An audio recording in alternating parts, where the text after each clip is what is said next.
They gave my bed to their dog. Not figuratively, not as a joke, not by accident. I walked into my own bedroom, my sanctuary for almost 4 decades, and found a golden retriever sprawled across my mattress, snoring softly, while my pillow lay on the floor like a piece of trash. And my son, standing there with arms folded, as if this were the most natural arrangement in the world, said, "Mom, Daisy needs a softer place to sleep.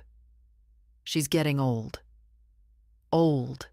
At 78, I suppose I should have appreciated the solidarity. But even a tired old woman can feel the sting of disrespect sharper than a knife. I stood very still, my hand on the doorframe, pretending my balance faltered so they wouldn't see what truly shook in me.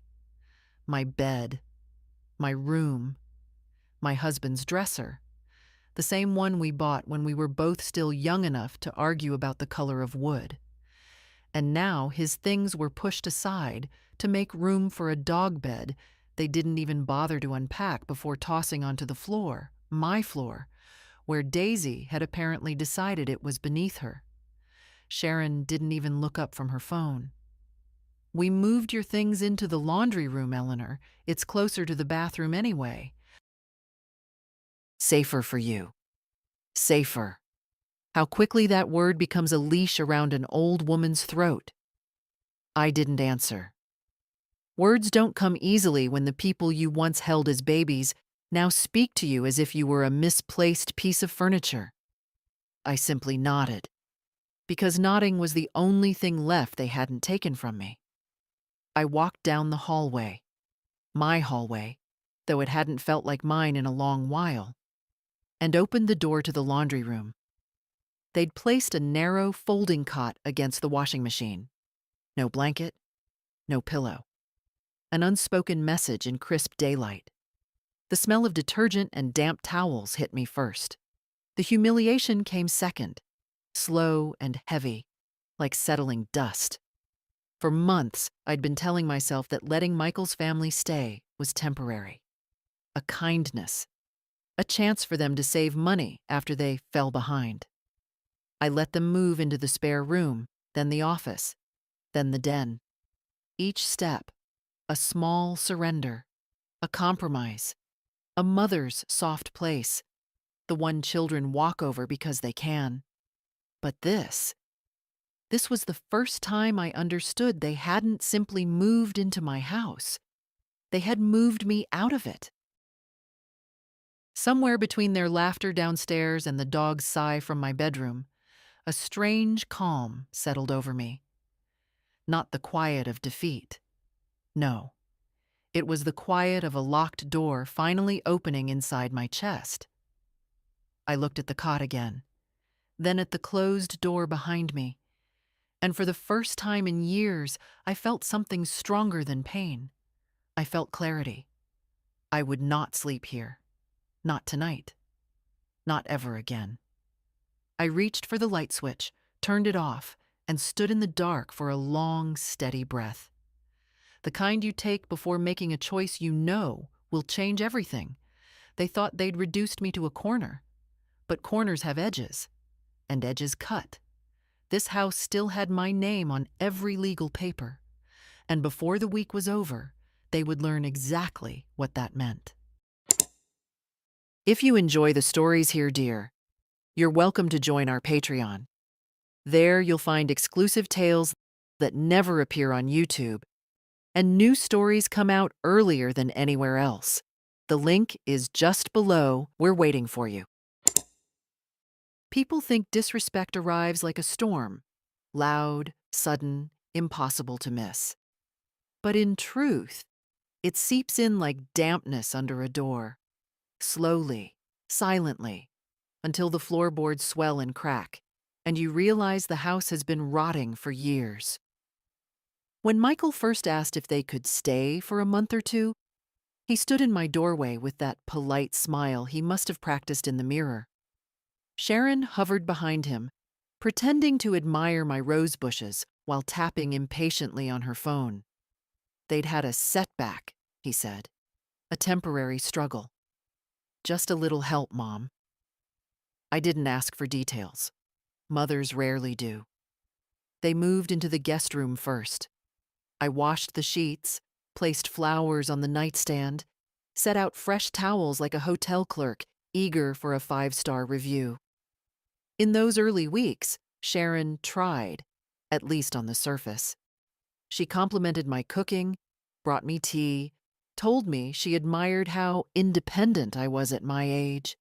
Funny how independence is praised right up until it becomes inconvenient for the people around you.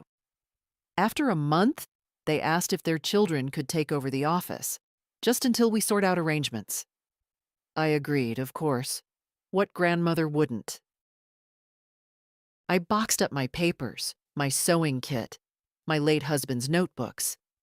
I stacked them neatly in the attic, promising myself I'd reorganize everything later. Later never came. The den went next. We need a play area, Michael insisted, though the children mostly used it as a place to scatter toys like breadcrumbs through my house. Soon the living room followed. Sharon said the furniture was old-fashioned, and before I'd even formed a reply, 2 strangers from a moving service hauled out my coffee table, then my bookshelf, then the armchair where I'd spent mornings drinking tea for nearly 40 years. I watched my home shrink one room at a time, and each time I told myself it was temporary. A mother's mercy is sometimes indistinguishable from denial. It wasn't just space they took, it was air. They stopped asking before rearranging things, stopped knocking before entering my room, stopped pretending they lived with me and not over me. I found my kitchen reorganized 3 separate times. The mugs I liked were placed on a high shelf I couldn't reach. The spices I used were pushed to the back.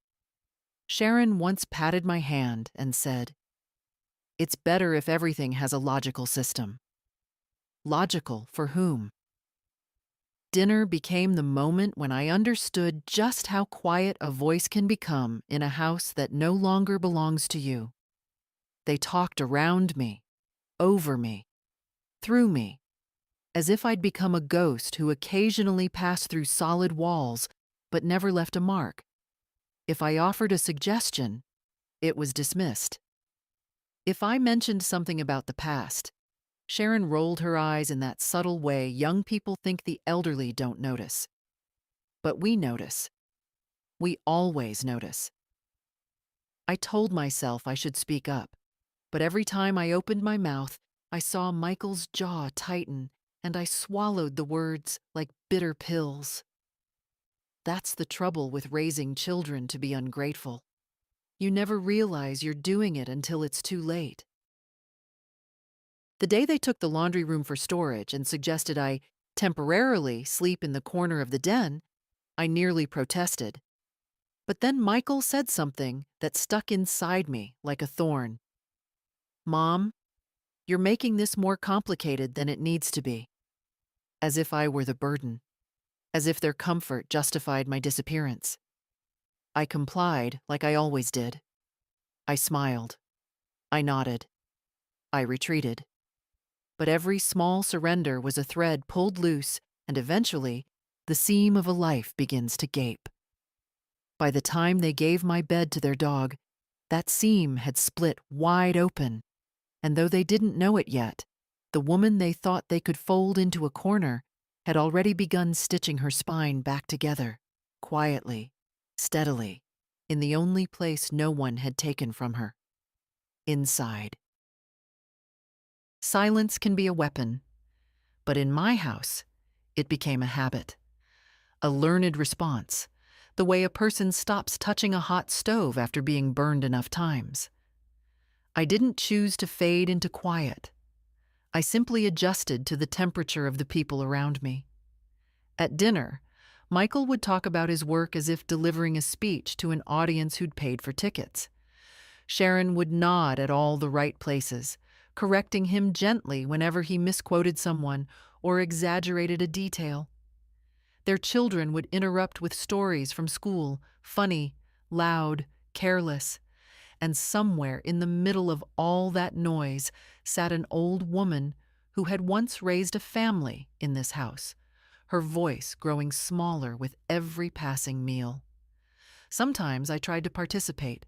I'd say, "That reminds me of when your father," but Michael would cut in, "Mom, can we stay on topic?" As if stories of their own childhood were irrelevant, clutter in the conversation. Or I'd ask the children about their classes. They'd answer without looking up from their screens, thumbs tapping out silent rhythms that had nothing to do with me. Sharon would sigh, almost pitying, as though I were too old-fashioned to understand the world they lived in. When did my presence become background noise? I can't pinpoint the moment. I suspect it was never a single moment at all, just a steady erosion. They used to ask for my opinion, on recipes, on curtains, on whether a certain shirt made Michael look too pale. But now, choices were made without me. I'd come into the kitchen and find new brands of food I'd never bought. I'd walk into the living room and see furniture angled differently. I'd open my closet and realize Sharon had reorganized for my convenience again. Convenience. Another leash word. It wasn't that they hated me. No. Indifference is much quieter than hatred. It settles over you like dust, coating your skin until you begin to disappear even from yourself. They still said thank you when I handed them something. They still hugged me on their way out the door, quick, polite, distracted. They still remembered my birthday, though last year I received a digital gift card sent at 11:58 p.m. Kind gestures, all of them. Just not the kind that make a person feel seen. I didn't cry. I'm past the age where tears offer relief. Instead, I folded myself into smaller and smaller spaces inside the home I once filled with my voice, my music, my stubborn opinions. I learned the art of stepping aside, physically, emotionally, spiritually. When a person steps aside long enough, she forgets how to take her place again. The only creature who seemed to notice me was Daisy. She'd trot over and rest her chin on my knee, eyes soft, tail slow as a metronome. When Michael scolded her for it, "Leave Grandma alone, she needs to rest," I had to look away. The irony might have choked me otherwise, but ghosts don't need rest. They drift, they hover, they wait. It might sound dramatic to say I became a ghost in my own home, but that's exactly what happened. I learned to move silently so I wouldn't interrupt. I learned to eat alone so my pace wouldn't slow them down. I learned to answer questions briefly so they wouldn't sigh and glance at each other over my head. Yet even ghosts can feel anger. Mine settled in bones that already ached enough without the weight of resentment. Bitterness is a dangerous companion for a woman my age. But clarity, now that is a gift. One evening, as I sat in the laundry room folding towels, another job no one noticed, I realized something quietly terrifying.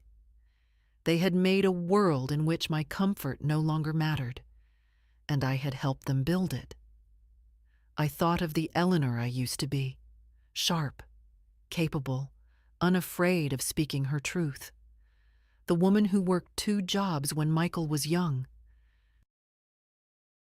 The one who handled bills, repaired broken window frames, and taught her son how to drive. That Eleanor would have laughed at the version of me sitting in a laundry room with a cot for a bed. And for the first time, instead of sorrow, I felt shame. Not because of what they'd done, but because of how willingly I'd shrunk. A mother's love can swallow her whole if she lets it, and I had let it, over and over again. But shame has an unexpected virtue. It wakes you up. I stood, draped the towel over the rack, and looked at the small, square window above the dryer. Outside, dusk was settling gently on the neighborhood. Inside, a decision began to rise like the moon, slow but unstoppable. Their voices carried faintly down the hall, laughing about something I likely wouldn't have understood. Yet for the first time in a long while, the sound didn't sting, because something in me had finally started to move again. And the woman they thought they'd tucked into silence was beginning to remember the shape of her own voice. Daisy was never the problem. Funny how people often mistake symbols for causes, when the truth hides in the hands that place those symbols where they do not belong. I didn't resent the dog. How could I? She had been mine long before she became theirs. George bought her for me on my 70th birthday, claiming every woman deserved at least one silly creature who adored her unconditionally. Daisy would curl up beside us on the couch, pressing her warm back against my leg, while George told stories about the years before Michael was born. After my husband died, she stayed close to me, sensing the empty space he left in the bed, in the kitchen chair, in the rhythm of breathing at night. But gradually, like everything in this house, she was taken too. It began innocently enough. Sharon insisted Daisy needed proper socialization, so she enrolled herself as the dog's unofficial second owner. Walks were now Sharon's responsibility until they weren't. The children fed Daisy treats under the table, not realizing they were bribing loyalty. Michael complained the dog hair was triggering his allergies, but only when Daisy sat with me. Somewhere along the way, Daisy stopped sleeping in my room. I'd wake to quiet hallways, only to see her curled in the den beside the kids' blankets. The first time it happened, I told myself she simply followed noise and youth. Two things an old woman can no longer offer. The second time, I accepted it. The third, I swallowed the ache because there wasn't room left in this house for anyone's emotions but theirs. But Daisy always found her way back to me when no one was looking. That was what kept me from feeling entirely erased. One afternoon, when the winter sun sat low and pale behind the backyard fence, I sat on the porch steps to rest my knees. I heard the sliding door open behind me, and then Daisy's soft trot. She nudged her head under my arm, the same way she used to when George sat beside me shelling peas. I stroked her ear slowly, grateful for a moment untouched by the noise inside the house. Then Michael's voice cut through the quiet. "Daisy, leave Mom alone. She doesn't need the fuss." He said it like a command, not out of concern, as if my presence were a chore for the dog, not the other way around. Daisy hesitated, then reluctantly moved toward him, tail low. I didn't say a word. I had learned not to. But inside me, something tiny cracked. Later that evening, they blamed Daisy's restlessness on my bad habits, as if affection were contagious in the wrong way. Sharon said, "You spoil her, Eleanor. She needs structure." As though structure couldn't coexist with love. As though a 78-year-old woman could corrupt a creature by simply being gentle. Still, I let it pass. I let so many things pass. But the day they brought in that enormous dog bed, blue, plush, the kind that costs more than my monthly groceries, I felt the shift. Sharon unboxed it like a gift to herself. Michael declared it would go in my room because it's the only place with enough space. And before I even understood the full implication, they were carrying my mattress out the door as if it were an old doormat. The worst part wasn't the removal. It was the conversation that followed. "Mom, Daisy deserves comfort in her old age," Michael said. Her old age. As though mine were somehow less deserving. As though I were the one who should adapt, give up, step aside. I remember looking at Daisy then. She sat at the foot of the bed, my bed, confused, ears lowered.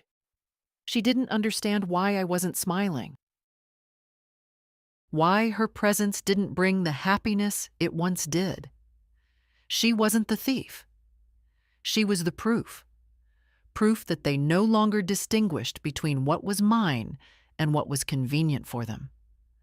Proof that love, when filtered through entitlement, becomes something sharp and thoughtless. Proof that kindness, when taken for granted, turns into a currency people feel entitled to spend. That night, as Daisy came scratching at the laundry room door to find me, I understood something quietly devastating. Even the dog knew where I belonged. My own family did not. I opened the door, knelt with difficulty, and pressed my forehead against her warm fur. "It's all right, girl," I whispered. "You didn't do this." And she rested beside me on the floor, refusing to return to the bed they'd claimed for her. Perhaps she sensed that tonight, for the first time, I was deciding not to surrender anymore. I didn't sleep. Not because of the cot, not because of the cold, but because a thought, steady and unyielding, had finally taken root inside me. If they could give my bed to their dog, then I could take my house back for myself. Money has a way of blurring boundaries, especially when the hands that give it are aging and the hands that receive it are young, hurried, and always just a little short on something. I used to believe generosity was a virtue you passed down, like a family recipe. But somewhere between the first check I wrote and the last one they quietly expected, generosity became obligation, and obligation became silence. It began long before they moved in.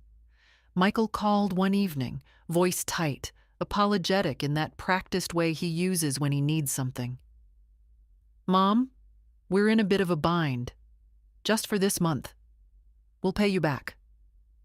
The phrase, "we'll pay you back," was the garnish he sprinkled on every request, though no repayment ever arrived, and eventually, the garnish stopped being offered at all. I didn't mind at first. A mother helps her son. It's what we do. But help, when repeated without gratitude, begins to feel like tribute. There were the missed rent payments on their apartment. Then the surprise medical bill for one of the children. Then a car repair. Then another car repair.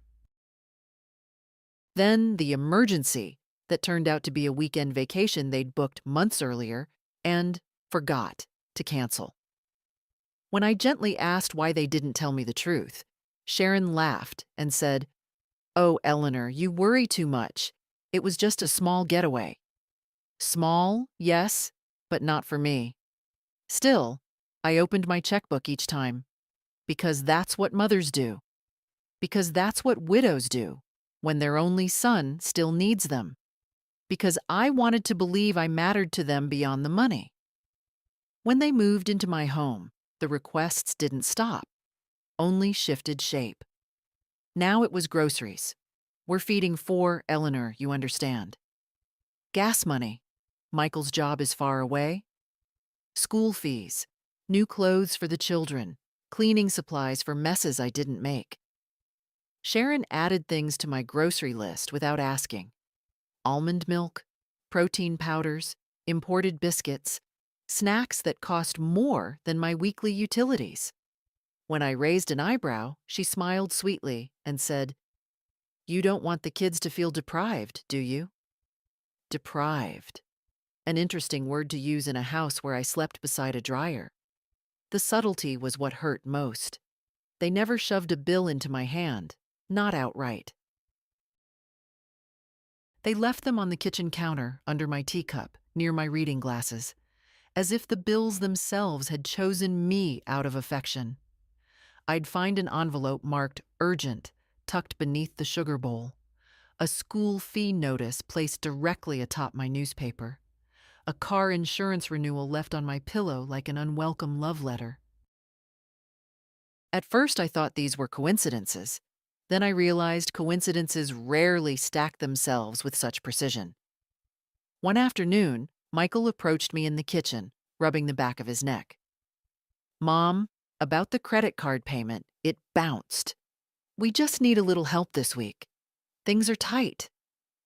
Things were always tight, except for the days they weren't.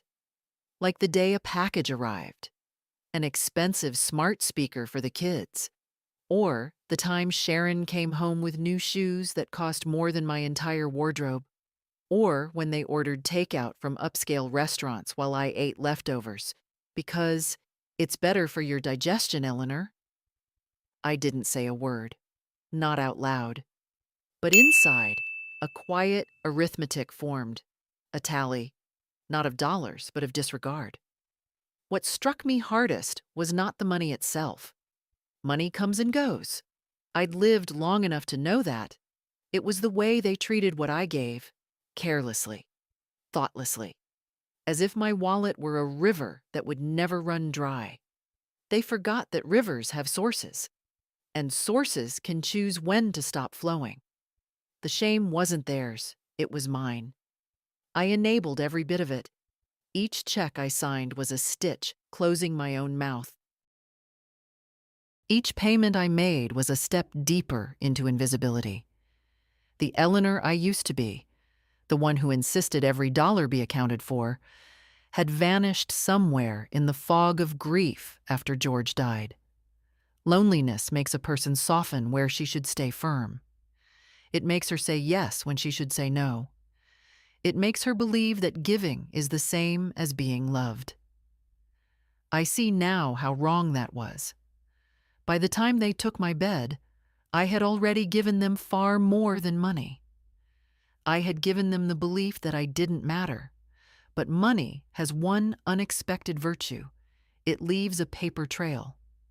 And paper, unlike people, can be very obedient. That week, as I gathered receipts and statements, I began to see the shape of something forming, something sharp, something resolute. If they had used my kindness for convenience, then I would use my signature for liberation. Cruelty doesn't always shout. Sometimes it whispers in small corrections, in tightened smiles, in the way someone's eyes slide past you as if you're in the way of their life. The world imagines cruelty as loud, but in a family, it's subtle.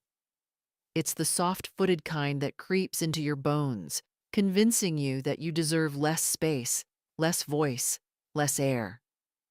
It was the little things that cut the deepest. Like the morning Sharon stood in the kitchen doorway, watching me spread butter on toast. "Eleanor," she said with a voice dipped in false concern, "that's far too much fat for someone your age. Let me make something healthier." She took the toast from my hands, my breakfast, and threw it in the trash as if discarding a bad habit. Or the afternoon I reached for my coat to walk Daisy, only for Michael to gently press my arm down. "Mom, you walk too slowly. It frustrates the dog. I'll take her." As if my pace had somehow become an inconvenience to a creature who once matched me step for step. Even the children learned the script. "Grandma, you take forever," they'd complain when I tried to tie my shoes or peel an orange. No malice in their voices, just the casual cruelty of youth that had been modeled for them. Meals became another stage for these small humiliations. If I used too much salt, Sharon frowned. If I didn't finish my portion, Michael said, "Mom, you need to eat more, or you'll get weaker." If I asked for help opening a jar, Sharon would sigh just loudly enough for it to count as commentary. "Let me," she'd say, as though doing me a favor was a burden she bore heroically. I remember one evening in particular.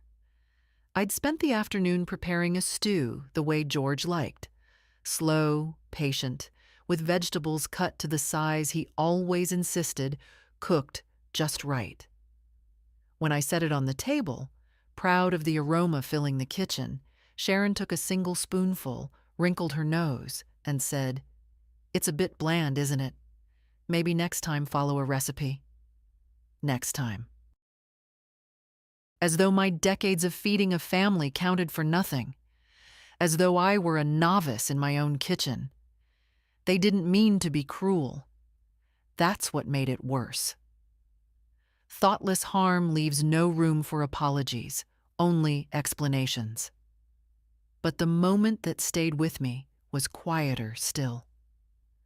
One evening, I entered the living room holding a blanket folded neatly in my arms.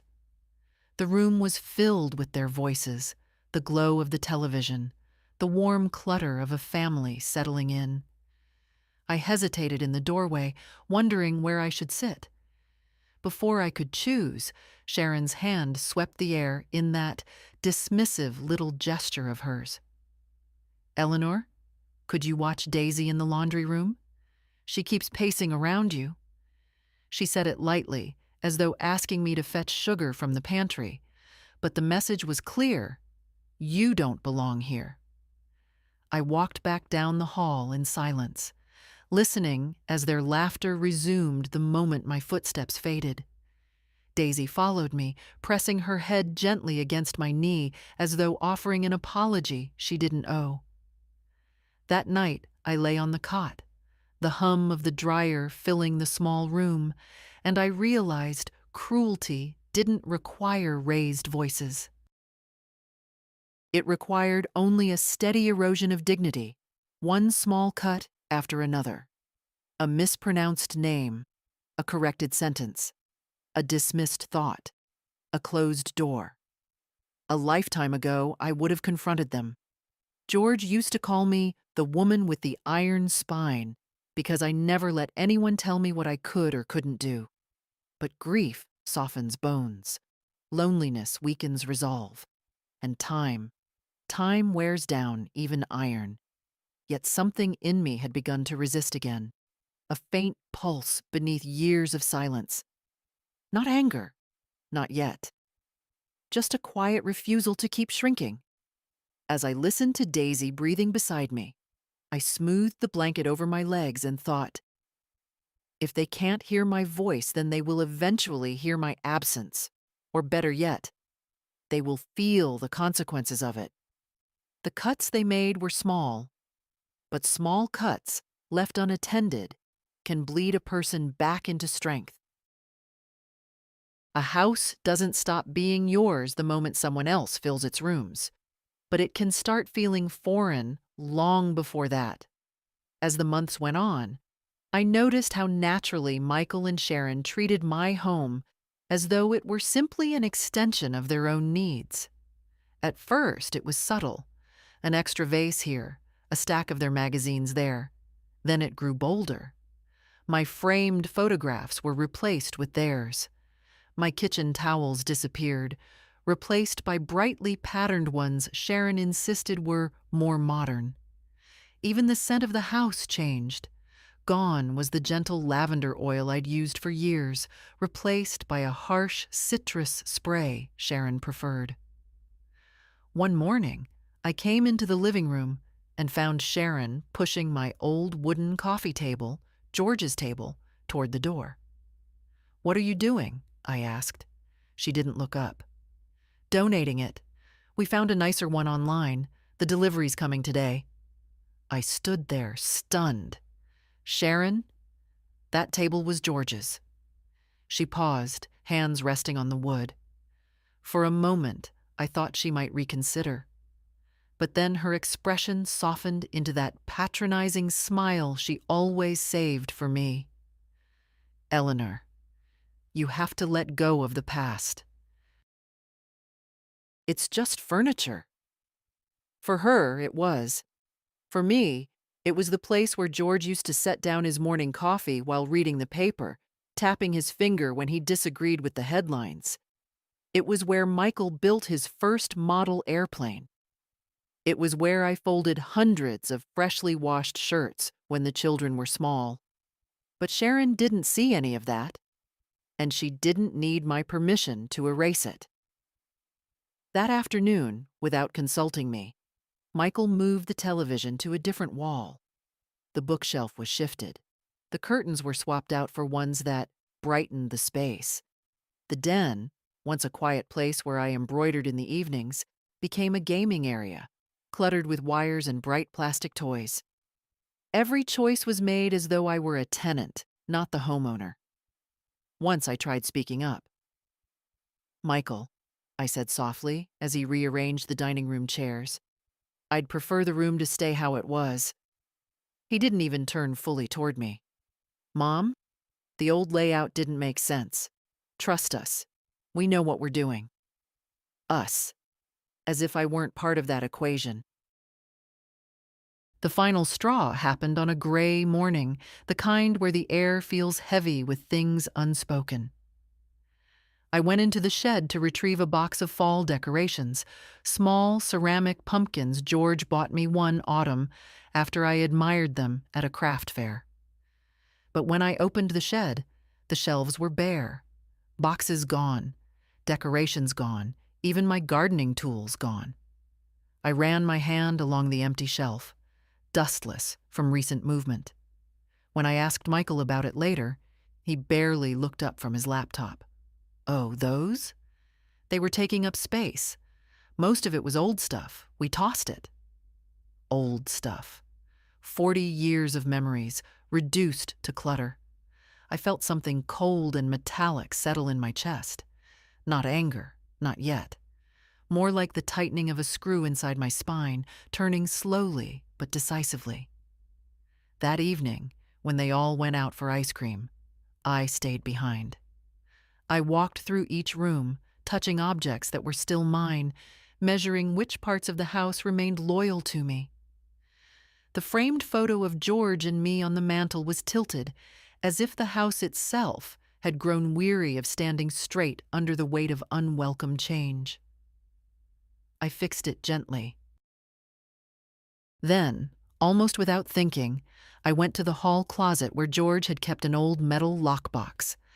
I hadn't opened it since the year after he died. My hands shook slightly as I knelt and pulled it out, brushing off the thin layer of dust. Inside were envelopes, paperwork, notes in George's familiar handwriting, the deed to the house, insurance documents, banking details, things he once reviewed at the dining table, carefully explaining every line so I wouldn't be left in the dark if anything ever happened to him. I ran my fingers along the edge of the deed, my name printed clearly, firmly, unquestionably. For the first time in months, I felt steady. This house was not slipping away from me. I had simply stepped back long enough for others to imagine it wasn't mine. But a woman who knows what she owns is hard to dispossess. I placed the papers back into the lockbox, closed it with a soft click, and held the key in my palm. The metal felt warm from my skin, warm like a promise. I wasn't ready to act yet, but I was preparing, quietly, purposefully, like a storm gathering behind a still sky. They could rearrange my furniture. They could toss my belongings. They could claim my space with careless hands. But the house was mine, and soon they would remember exactly what that meant. People assume old age makes a woman helpless, but in truth, it only makes her quiet. And quiet is often mistaken for weakness by the very people who should know better. The morning I decided to seek legal advice was cool and pale, the kind that carries a faint smell of rain. Michael had left a pile of unopened bills on the counter again, ones with my name listed as guarantor, though I had never agreed to such a thing. Sharon was already complaining about the cost of groceries, hinting I should reevaluate my budget if I wanted to keep contributing. Their voices blended into a background hum, like an argument happening in another room. But I wasn't listening anymore. I was reading the deed, my name, my signature, my house. I didn't pack much, just the lockbox, my glasses, and a sweater. George once said made me look capable of anything. I waited for them to leave, then called a taxi. The driver helped me in gently, unaware that the old woman settling into the back seat was carrying the beginnings of a quiet revolution. The law office sat in a modest building near the harbor. Nothing grand, nothing intimidating, just a brass plaque and a door that creaked when opened. The attorney, Ms. Rowan, was a woman in her 50s, with sharp eyes softened by kindness. She stood when I entered. "Mrs. Hayes, please come in. What can I help you with today?" I placed the lockbox on her desk. "My family moved into my home," I said calmly. "They have overstayed. They have crossed boundaries." She nodded slowly, as though she already knew the type of story she was about to hear. "And what would you like to do?" That question, simple, gentle, struck me harder than any cruelty I had endured. What would I like? No one had asked me that in years. Not about dinner, not about holidays, not about my own home. "I want my house back," I said. Her eyes softened, but her posture straightened. "Then let's begin." She reviewed my documents meticulously, line by line, occasionally adjusting her glasses or making notes. The deed confirmed what I already knew. The house was solely mine. No co-owners, no liens, no legal obstacles. "You have every right," she said, "to remove anyone living in your home without permission, family or not." The word family landed heavily. Not painful, just factual. She explained the process. Formal written notices, legal timeframes, signatures filed with the county. Everything above board, clean, impossible to contest. The law may not always be compassionate, but it is wonderfully clear. I listened, steady as a stone, while she prepared the first set of documents. She slid them toward me, her pen waiting. "These will begin the process. When you're ready, you'll sign here." My hand hovered over the page, not trembling, just pausing long enough to acknowledge the weight of the moment. The end of an old life. The beginning of a new one. For years, I had allowed their needs to override my rights, their voices to drown out my own. But here, in this quiet office, my voice returned to me. I signed. The pen glided smoothly, without hesitation. It felt like reclaiming breath. When I left the office, the sky had brightened. A breeze came off the harbor carrying the scent of salt and something else. Something like possibility. I stood there for a moment, letting the wind brush across my face, and felt taller than I had in years. I was no longer waiting for them to treat me better. I was preparing for the day they would face the consequences of treating me poorly. The world often forgets that an old woman with a backbone is a force to be reckoned with. And by the time I got home, I knew exactly what I needed to do next. The drive home felt different that day. Not shorter, not longer, simply clearer, as if the world had sharpened its edges while I was in that law office. I sat in the back seat of the taxi with the lockbox on my lap, holding it the way other women might hold a fragile vase. But nothing about what was inside felt fragile to me anymore. Power doesn't always roar. Sometimes it hums quietly beneath your ribs, steady as breath. The taxi rolled past familiar streets, the bakery George used to favor for its honest bread, the old church where Michael was baptized, the row of maple trees that turned into yellow torches every autumn. I had lived in this town my entire life, raised a family, buried a husband, built routines like scaffolding around my days.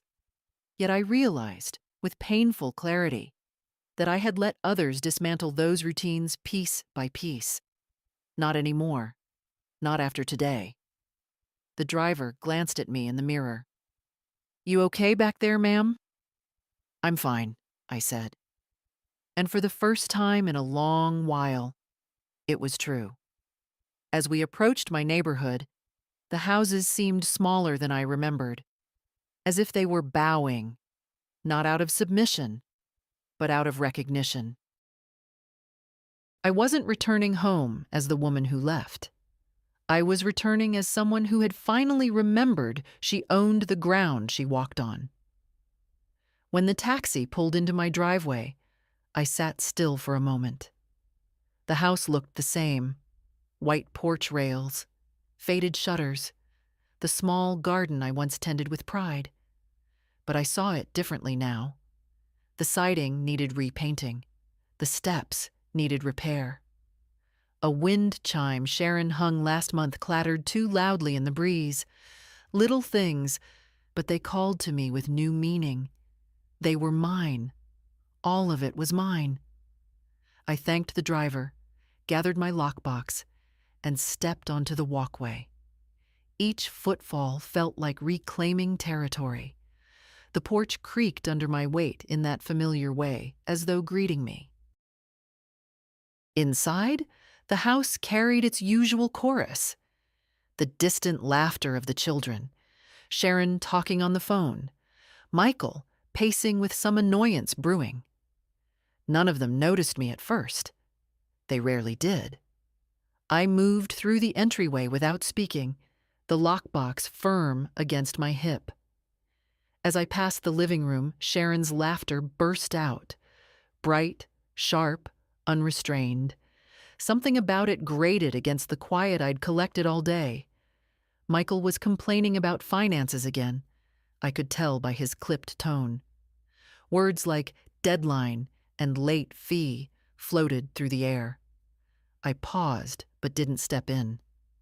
Their noise didn't belong to me anymore. In my bedroom, my stolen bedroom, I saw Daisy curled up on the dog bed they had bought for her. Not on the mattress, not on the pillows, on the new bed. Quiet, as though sensing the shift in energy around her. Her eyes lifted to mine, soft and searching. "It's all right, girl," I whispered. And it was. I took the lockbox to the laundry room, my imposed quarters, and set it gently on the cot. Then I sat beside it and breathed, slow and deliberate. The paperwork Ms. Rowan had prepared was folded neatly inside. Official notices, time frames. A script the law would follow without emotion or hesitation. A curious peace filled me as I opened the box and looked at the documents again. Not triumph. Something steadier. Something like alignment. As though the world had stopped tilting beneath my feet. I did not rush. Power doesn't need haste. I simply reviewed each page, tracing the edges with my fingertip, acknowledging the weight they carried. When I finished, I closed the lockbox and placed my hand on top of it. This wasn't anger. It wasn't revenge. It was restoration. Outside the laundry room, the house hummed with life that wasn't mine. Doors opening and closing, voices rising and fading, plans being made without me. But soon, very soon, those sounds would change. For now I sat quietly, letting the calm spread through me like warm water. A storm was coming, and for the first time in years, I wasn't afraid of it. The last straw didn't arrive with shouting or slamming doors. It came quietly, like all the others, so quietly that for a moment I wondered if I was imagining the cruelty of it. But no. Some humiliations are unmistakable, even when delivered in soft voices. It was a Thursday evening, the kind where the sky turns lavender before slipping into darkness. I was folding towels in the laundry room, the room they insisted was more appropriate for me, when I heard Michael and Sharon whispering down the hall. Their whispers weren't meant for secrecy. They were meant to exclude. There's a difference you learn to recognize when you've spent enough time as the afterthought in your own home. I can't take this negativity anymore, Sharon said, her voice tense. Your mother keeps making faces when I change things. It ruins the whole atmosphere of the house. The house, not her house. The house. Michael sighed. She's set in her ways. You know how old people get. She'll adjust. Adjust. Another leash word. I kept folding. One corner, then another. Anyway, Sharon continued, we've decided Daisy shouldn't go into the laundry room anymore. It smells like detergent, and she gets restless. I want her to sleep somewhere comfortable, somewhere peaceful. A pause. Then Michael's voice, softer. She should just stay in our room? Or maybe Mom's old room? My hands froze mid-fold. Sharon laughed lightly. Oh, please. Eleanor doesn't need a whole bedroom. She barely uses any space. The laundry room is fine for her. Michael's silence was agreement. I felt something click inside me. Not a snap, not a break. Something mechanical, functional. A gear sliding into place. Later that night, when the house settled into its evening rhythm, I walked toward the kitchen to make tea. As I rounded the corner, I found them standing in my old bedroom, their bedroom now, adjusting the position of the dog bed. Daisy was already curled in the center of the mattress I had slept on for 38 years. I didn't speak. Neither did they. Sharon looked at me with a smile so polished, it reflected every ounce of condescension she felt. We moved Daisy's things here. She sleeps better on a real bed. A real bed. My bed. I looked at Daisy, who lifted her head, tail thumping slowly, unsure why the air had become so tense. The poor creature didn't understand the drama unfolding around her.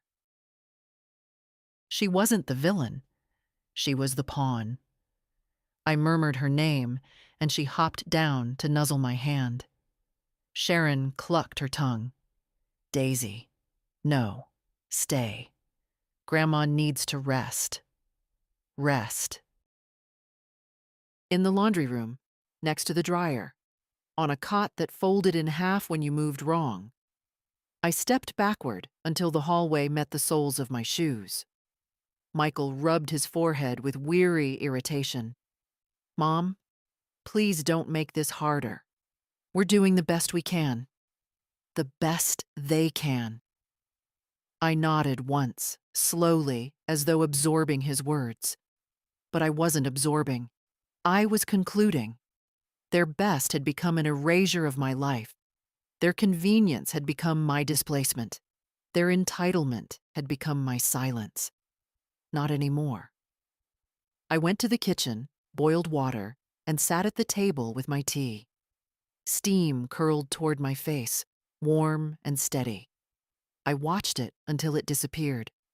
The house hummed with familiar noises, TV chatter, children's footsteps, the refrigerator cycling on. But tonight, the sounds seemed far away, like echoes from a home I once visited, but no longer lived in. I sipped my tea, savoring its heat. The decision wasn't dramatic. It didn't crash into me. It arrived calmly, like a woman knocking gently at her own door after years of being locked outside. Tomorrow, I would deliver the notices, not in anger, not in retaliation, but in restoration. I placed my empty cup in the sink, dried my hands on a towel, and walked slowly back to the laundry room. Daisy followed me halfway, then stopped, confused, torn between instinct and training. Go on, girl, I whispered. She whimpered, but turned back. I closed the door behind me. In the quiet darkness, I imagined the look on their faces when they opened those envelopes. Not gloating, just clarity. The kind clarity only a signature can deliver. A storm was coming, and for once, I would not be the one weathering it. The night before, a storm rarely feels like danger. It feels like stillness, a heavy, waiting stillness that settles on the skin and tells you something is about to shift. Permanently, irreversibly. That night, my house felt like it was holding its breath. Michael and Sharon had gone to bed earlier than usual. The children were tucked away behind closed doors. Even Daisy wandered the hallway only briefly before curling up near their room, though she paused in front of the laundry door as if expecting me to open it. I didn't. Not tonight. Tonight, I needed the silence to myself. I sat on the cot, the blankets neatly folded, the lockbox beside me like a companion. I opened it slowly, carefully, as though the papers inside were living things. In a way, they were. They carried a pulse. Mine. The notices lay on top, crisp, formal, without apology. I traced the edge of each envelope, feeling the weight of the decisions sealed inside them. There was no anger in me, only a deep, steady resolve. Anger burns too quickly. Resolve is patient. It waits for dawn. Beside the notices was a photo of George we hadn't realized I'd kept in the box. He was smiling at the camera in that unguarded way he never shared with the world, only with me. Seeing him now, the years folded neatly into a single breath. "I'm doing what you would have done," I whispered into the quiet. Not revenge, protection of the life we built, of the dignity I still possessed, of the woman I refused to let disappear. I set the photo aside and began preparing the envelopes. I used my best handwriting, slow, deliberate, confident. My signature at the bottom of each page felt like reclaiming something that had been slipping through my fingers one small compromise at a time. The house creaked around me, adjusting to its own weight. For the first time, I wondered if the walls had been waiting too, waiting for someone to remember their value, waiting for their rightful owner to stand up straight again. As I worked, Daisy scratched at the door once, softly, a quiet question. When I didn't answer, she lay down with a miserable sigh. The poor dog didn't understand any of this, but she understood tension. She felt the air thickening, felt the shift inside my voice when I told her, "Not tonight, girl." When everything was finished, I placed the envelopes in a neat stack on the small table beside the dryer. Tomorrow morning, they would sit at the kitchen table and drink coffee that wasn't mine from cups I no longer recognized. And they would find these waiting for them. Eviction notices. Legal. Final. Signed by the woman they had mistaken for Frail. I turned off the light and lay on the cot, though I knew sleep wouldn't come. The room was dark except for the faint glow under the door, the distant hum of the refrigerator, the soft murmur of wind brushing against the siding. In that darkness, I thought about the years I'd spent lowering my voice so theirs could rise, the meals I'd cooked that were deemed not quite right, the rooms of my home that had been taken, rearranged, dismissed as outdated, the space I occupied shrinking until I could fit inside a laundry room without anyone thinking it strange. But tomorrow the walls would shift again, not because they moved, but because I did. And I fell asleep, not with dread, but with a quiet certainty. The sun would rise. And so would I. Morning came without hesitation, as mornings often do, even when the people inside a house are not ready for what it carries. I woke before anyone else. Not from discomfort, though the cot was predictably unforgiving, but from purpose. Purpose is a better alarm clock than any ringing device. The house lay in that soft gray quiet before the day takes shape. I sat for a moment on the edge of the cot, smoothing my sweater, feeling the weight of the notices inside my cardigan pocket. My heart wasn't racing. In fact, it felt remarkably still, like a pond untouched by wind. When I opened the door, Daisy stood there waiting, tail wagging tentatively. She sensed something unusual. Animals always do. I scratched behind her ear, and she leaned into my hand, offering the kind of comfort no human in this house had offered in years. "Come on, girl," I whispered. She followed. In the kitchen, the early light washed across the countertops, catching dust motes in its beam. The quiet felt almost sacred. As I set the envelopes in the center of the kitchen table, I placed each one carefully, as though they were fragile items, not because the papers themselves were delicate, but because the truth inside them was sharp enough to cut. One envelope for Michael, one for Sharon, one for each child's guardian, each addressed with dignity they had not shown me. I brewed a pot of tea, not because I intended to drink it, but because rituals matter. They steady the hands. They remind a woman she is still herself. By the time I heard footsteps upstairs, the kettle had cooled slightly, and the notices were waiting in perfect formation. Michael came down first, rubbing sleep from his eyes. He didn't see me at the table and assumed I was in the laundry room, as always. He reached for the envelopes absent-mindedly, thinking they were bills. The moment his eyes skimmed the heading, his expression froze, like a curtain pulled down mid-performance. "Mom?" His voice cracked in a way I hadn't heard since he was 12. I looked at him calmly. "Good morning?" Sharon appeared next, hair undone, irritation already blooming on her face. "What now?" "Why are we—" She stopped when she saw the papers in Michael's hands. "What is this?" she demanded. "An official notice," I said. "You have 30 days to vacate my home." Michael blinked at me as though trying to bring me into focus. "Mom, you can't be serious." "I am."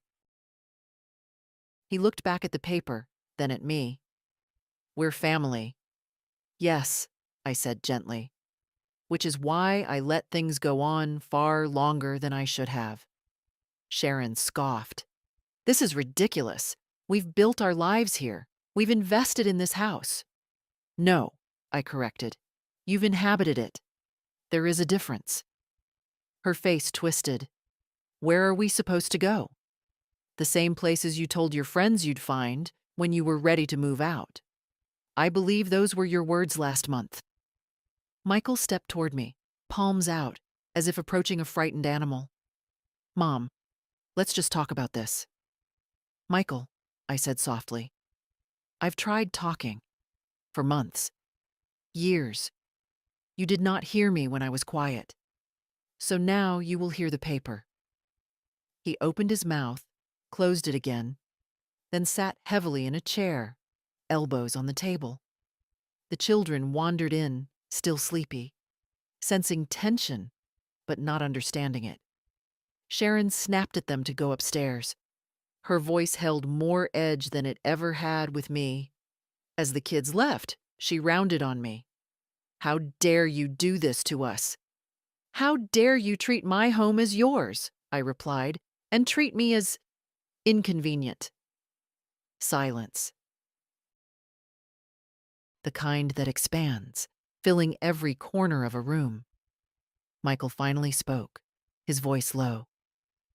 "We didn't mean to hurt you, Mom." "I know," I said.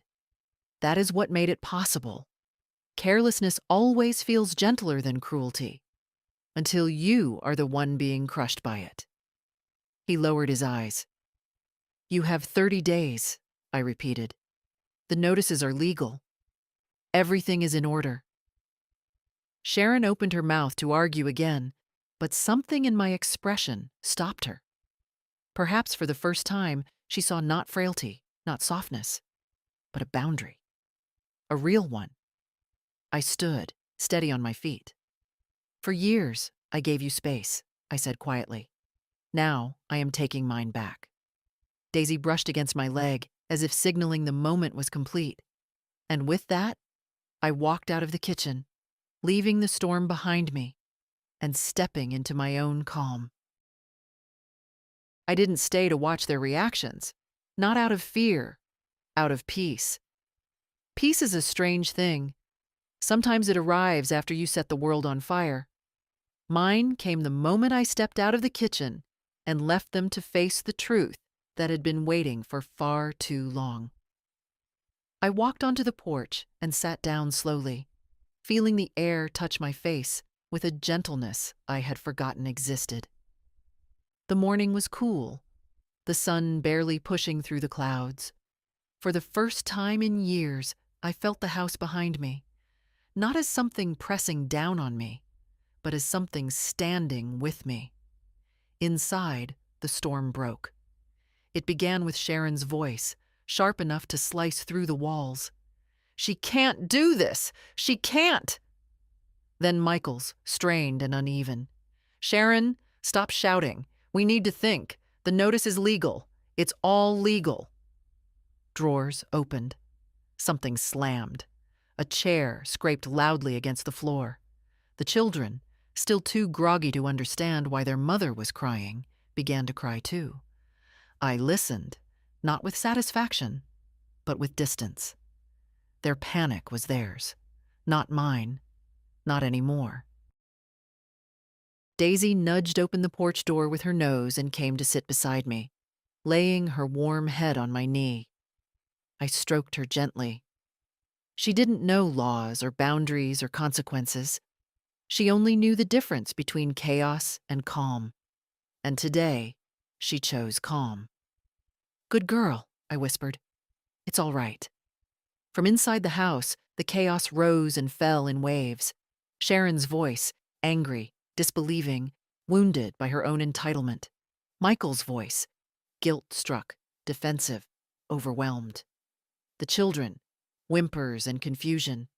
Footsteps pacing, cabinets closing, papers rustling. It sounded like a family unraveling. But the truth was simpler. They were rearranging themselves around a reality they had never expected. For years, they relied on my softness. Now they had to face my boundaries. I sat there listening, letting their noise pass over me the way wind moves through dry leaves. The porch boards under my feet felt steady, rooted. The railing, worn and splintered from age, held firm beneath my hand. This house had seen joy, grief, storms, summers, and now, consequences. A door slammed. Michael stepped outside, red-faced, shoulders heaving as if he'd run a mile. "Mom," he said, breathless, "please, let's talk." I looked at him. Really looked. Not at the man he'd become, but at the boy he once was. The boy who scraped his knees climbing this very porch railing. The boy who once cried in my arms when he broke his model airplane. The boy who, somewhere along the way, forgot the woman who raised him. "There's nothing to discuss, Michael." He flinched, not from harshness, but from truth.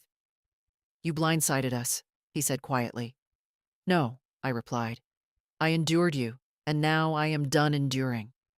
He lowered himself onto the steps, elbows on his knees, staring at the street. His voice, when it came, was small. We never meant to hurt you." "I know," I said. "Carelessness rarely recognizes itself." He pressed a hand over his face. "Where will we go?" "You're adults," I answered. "You will find a way. As you've told your friends many times, you were planning to move soon. Now you will." A long silence settled between us. Not tense, not angry, just honest. Inside, Sharon shouted something about calling her parents. The children cried again. Michael didn't move. I reached into my pocket and handed him a tissue. He took it without speaking. Finally, he stood. "We'll figure it out." "You will?" I said. He walked back inside, closing the door gently. Not out of respect, perhaps, but out of understanding that something had shifted permanently. I remained on the porch, watching the clouds drift lazily across the sky. The air tasted different, lighter, freer, familiar. Behind me, their voices collided and clashed like waves on rocks. But I did not turn. I did not intervene. I did not apologize. Their storm had arrived, and I was no longer standing in the center of it. I was simply watching it pass. They left in pieces, not all at once, not in a single dramatic exit, but gradually, like a tide that had finally learned it could not climb any higher against a solid shore. The first week brought only frantic packing and tense silences. The second brought slammed drawers, hurried phone calls, and the sound of boxes thudding against floors. By the third week, the house began to empty itself of their presence. And with each thing they carried out, the rooms seemed to exhale. Sharon was the first to crumble. She rushed from task to task, muttering under her breath about timing and injustice, unable to comprehend a world in which she did not dictate the order of things. She scrubbed the kitchen counters furiously, as if trying to erase any trace of the decision that had undone her sense of ownership. One afternoon, I found her standing in my old bedroom beside the dog bed that had once replaced my mattress. She wasn't touching anything, just staring. "You're really making us move," she said without turning. "I'm allowing you to live your own life," I replied. "Outside mine." She made a small, wounded sound, somewhere between disbelief and offense. But she didn't argue. She picked up a box and carried it out. Michael was quieter, more methodical. Each day he moved through the house like a man paying respects at a grave, touching door frames, checking closets, closing cabinets too gently. He had aged in the span of a week, the lines on his face deeper, the slump of his shoulders more pronounced. One evening, he approached me on the porch, the very place where he once asked for ice cream money as a boy. "Mom," he said, voice rough. I didn't realize how far things had gone. "No," I answered softly. "You didn't look." He nodded, slowly, painfully, and I saw something shift behind his eyes. Not regret, not yet, but the first tiny spark of recognition.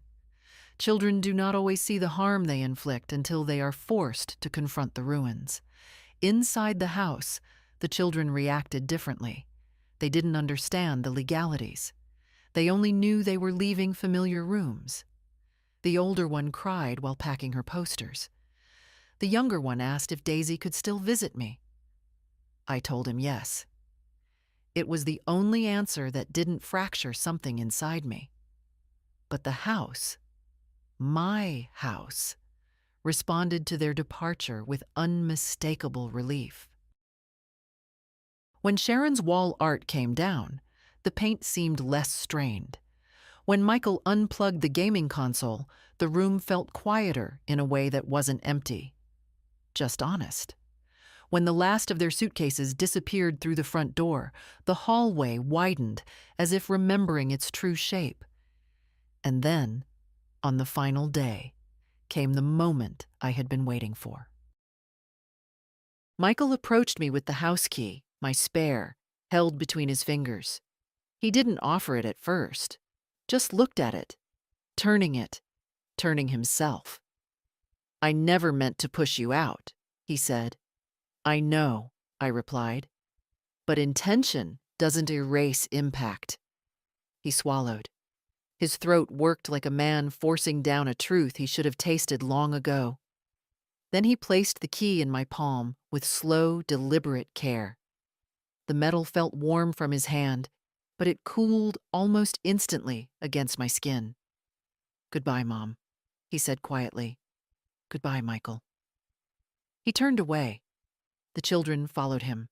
Sharon walked last, chin lifted, eyes flashing with a wounded pride she had built like armor. She didn't speak to me, and I didn't expect her to. When the door closed behind them, the silence that settled was unlike any I'd heard in years.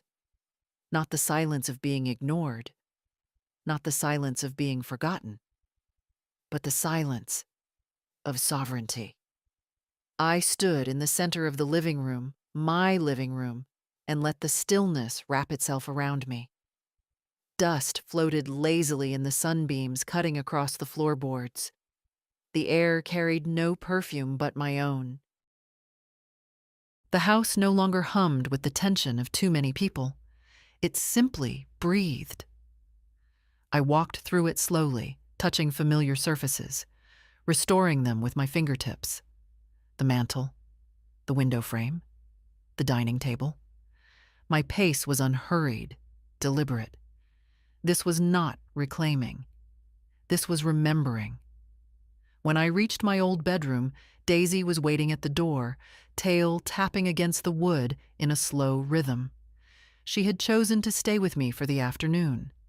Sharon hadn't argued. Perhaps even she understood loyalty when she saw it. I opened the door. My mattress was back in place. My linens were neatly folded. My photographs, those they hadn't discarded, sat on the dresser, angled toward the light.